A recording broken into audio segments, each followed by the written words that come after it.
in their own capitals and talk to them not just about my candidature, but also listen to them tell me the challenges that they are facing as countries. If you listen to the talks, you see that problems are facing our continent are very similar in nature. And you also get to realize that most of them, of course, are historical. Their roots in the way Africa has,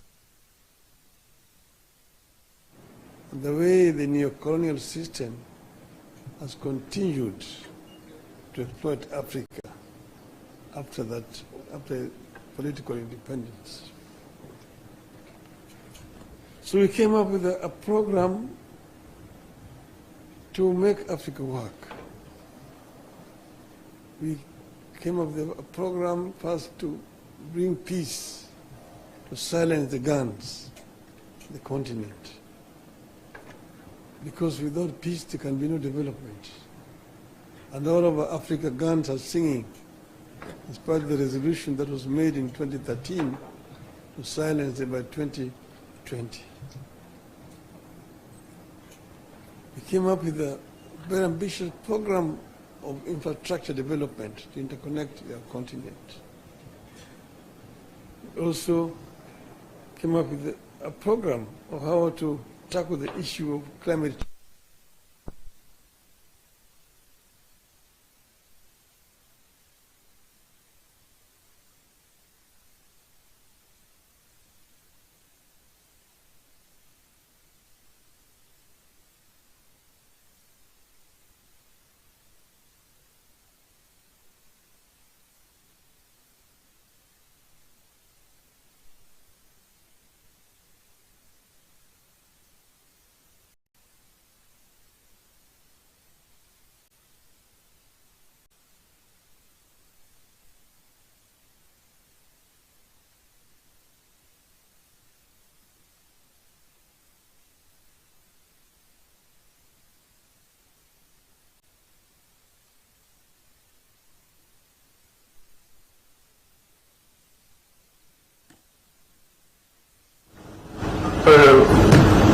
Created quite a bit of awareness in the continent. And I'm very grateful for the reception that I received throughout the continent. And finally, we went to Addis. Before we went to Addis, the women of Kenya, all women hosted a prayer meeting for me in Mombasa, Kenya. They prayed for me, for the God of Kenya to give me victory. And I told them, look, I'm going to Addis, and you shouldn't be worried. Shouldn't be worried at all, because I was actually picking this from a story I got from a friend of mine. But you should never worry at all. If you are sick, don't be worried. There are only two things that can happen to you. You can recover or you can die. If you recover, there's nothing to worry about. But if you die, there's also nothing to worry about. Because if you die as a Christian or as a Muslim, you have only two places to go to. Either you go to heaven or you go to hell. So if you go to heaven, there's nothing to worry about. To enjoy. But if you go to hell, you should not worry.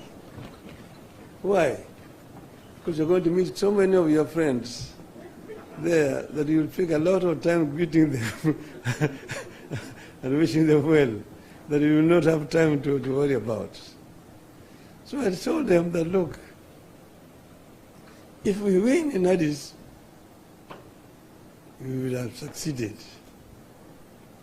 But if we don't win, if we lose, we will not have succeeded. Why? Because we will have other jobs to do. We'll come back home and do other things. So we have succeeded, because we will now come back home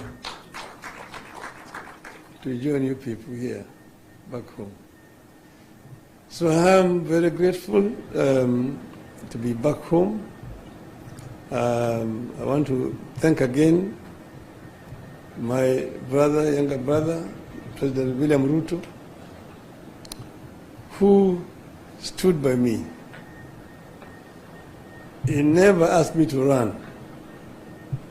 I announced myself that I was going to run for this position of chair of African Union Commission. And he only came after I made the announcement to say that he was supporting my candidature. And he did support my candidature not just by words, but by deeds. He put up the machinery to help the campaign for me. I've seen billions being said, quoted, somebody's talking about 13 billion shillings spent on the Raila campaign. I don't know in which world those guys live on, whether they know what a billion means. A billion shillings to do what? The money that was spent was the money that was necessary just to hire transport to travel around. And we were not living luxuriously. We were eating whatever was given to us wherever we went to. And many other African countries were very generous. They provided us accommodation and so on. So, but the government gave what was required. The Ministry of Foreign Affairs was available 24/7. And the other government departments to make appointment for me to be able to meet the leadership across the continent. So I want to thank my brother very profusely for their support. And I also want to thank the other leaders across the continent, those who voted for us. There are those who stood with us to the last moment and voted. And if we had wanted, we would have completely stopped the elections, because they require 2/3 to be elected. And these leaders were ready to go with us to the end, and they would not have been able to get the 2/3. So I thank them. And I also thank those who voted against us, because in doing so they were exercising their democratic right. That's how democracy works. So we are not bitter at all. I congratulated my competitors, the candidate from Madagascar, the candidate from Djibouti, who eventually won, and wish him well, indeed. So we are available to help the continent of Africa, but more importantly, we are also available for Kenya. I'm back home here. I'm going to meet with my friends, my supporters, and I'm going to consult widely what's going on forward. And in due course, we're going to announce our way forward. So we'll give a way forward very, very shortly. Today, we just came to meet, asked for this meeting to come and thank the President and his team for the support they've given me, and also to thank the Kenyans who have supported me throughout all this period of campaign. And I just want to say, watch this space. I will be talking again. Thank you very much.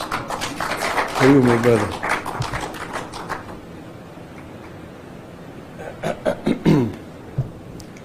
Thank you very much, ladies and gentlemen. Prime Minister Raila Odinga, distinguished leaders who are here,